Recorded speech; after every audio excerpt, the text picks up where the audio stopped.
Paz e luz, meus alunos. Deus vos abençoe em nome do Pai, do Filho e do Espírito Santo. Que a graça de Deus esteja com você. Vamos fazer um comentário sobre a história geral, sobre a introdução, da história geral. É muito importante. Cada líder cristão deve saber um pouco da história. Isto faz a diferença no seu comportamento, na aceitação dele pelo povo. Não dá para ser líder no tempo atual, nos dias atuais, sem estudar. O próprio povo não aceita mais um líder leigo, mas eles aceitam e querem um líder inteligente. Então, a história é importantíssima. Por exemplo, um líder que não sabe nem a história do Brasil, esse líder ele vai ser desacreditado. As pessoas vão confiar na oração deles e Deus vai escutar, porque Deus não quer saber isso de escolaridade, não. Mas cabe a nós que somos líderes fazer um esforço.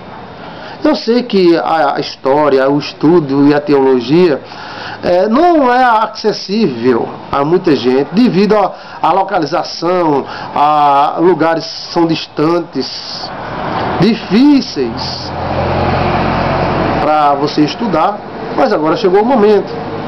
Temos aqui nossos seminários extras sobre história e lá no final da grade curricular, lá no final das aulas, você vai encontrar um extrão com vários documentários. Custa você assistir um por um? Não. Então a importância da história está aí. Porque o líder ele tem que conhecer a história. Chega uma pessoa perto dele e fala sobre as cruzadas. Ele vai falar, cruzada? Que cruzada é? Ah, meu Deus do céu. Mas ele deve saber o que é a cruzada. O que foi as cruzadas? Qual foram as principais características das cruzadas? A história geral deve ser conhecida para que o líder tenha uma ideia do mundo antigo e seus problemas. Vamos ver alguns pontos importantes da história para você saber. Por exemplo, a origem do nosso direito veio dos romanos. Os romanos colocaram a ordem no mundo. A democracia veio dos gregos, porque o Império Romano e os gregos se fundiram num império só. A democracia veio dos gregos, os árabes são os pais da matemática, e o Oriente Médio, Arábia, Irã e Israel é que trabalhavam bastante com a matemática, com a cartografia. Vejamos alguns mapas dos 5 continentes da África, América, Europa, e veja mais ou menos nesses continentes os países, para você saber onde é a África, onde são os países africanos, o continente africano, onde é o continente americano, América do Norte, América do Sul, América Central, continente asiático. E todos os continentes você deve conhecer, você deve dar uma olhadinha nos mapas. A história, a pré-história, falada por muitos, o que é a pré-história, o que é a história antiga, o que é a história medieval. Você vai ver tudo isso nos documentários extras. O escambo, você deve saber que o escambo era aquela troca de moedas. Tudo era uma moeda, ou seja, você pegava uma manga e trocava por uma banana. E voltava, você trocava uma manga por 2 bananas. E assim era o escambo. Não existia moedas em alguns lugares, então havia essa troca que até hoje existe nos grandes feirões por aí.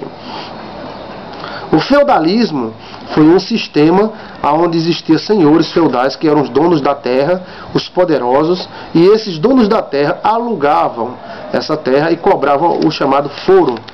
Esse foro mantinha todos os feudos que eram ricos.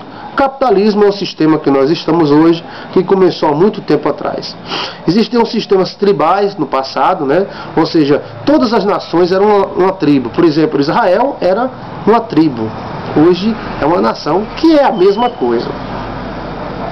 A mitologia, ou seja, a ideia daquele povo, as fantasias, como nós temos Saci Pererê, a mula sem cabeça, e toda essa nossa mitologia, principalmente Monteiro Lobato, que pegou essa mitologia comum e lançou na mídia.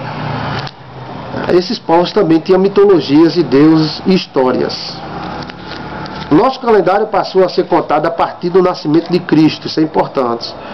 Nós estamos no ano 2010, então começou a contagem a partir do nascimento de Cristo. Mas antes já houveram muitos dias, estamos mais ou menos no calendário judaico, no sexto milênio. O mundo teve vários impérios. Os principais são os que mais influenciaram as pessoas: os persas, Medo-Persa, Babilônico, o Império Romano. Eles influenciaram principalmente a nossa vida ocidental, porque também houveram grandes impérios na China, mas aí é do outro lado e com outro povo chamado povo nipônico. Não houve tanta influência no nosso mundo.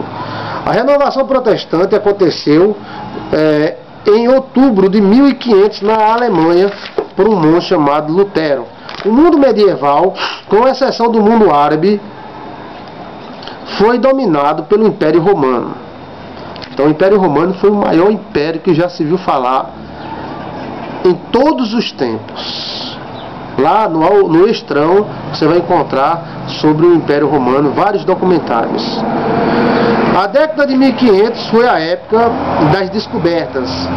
Descoberta das Américas, descobertas do Novo Mundo.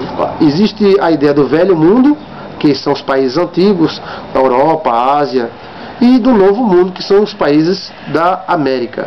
Em 1600, o Império Português e Espanha se fundiram.